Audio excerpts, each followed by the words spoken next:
那我知道呢，中国现在对我准备展开追击哦，一直说我不能够出国哦，然后呢出国就会被逮捕。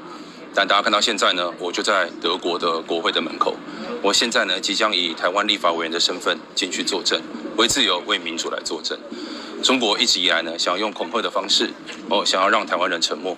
那我要告诉大家，作为勇敢的台湾人，我们绝对不会因为这样而退缩。今天呢，在这边呢，我最主要呢，不是只是在捍卫我们国家的民主而已，我们是为全世界的自由民主而战。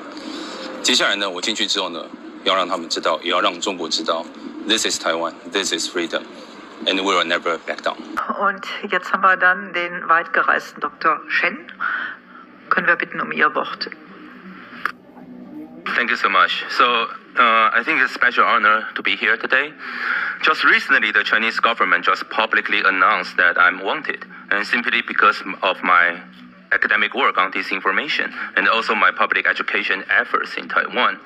And they also warned me just a few days ago and say that I could face a global arrest if I travel abroad.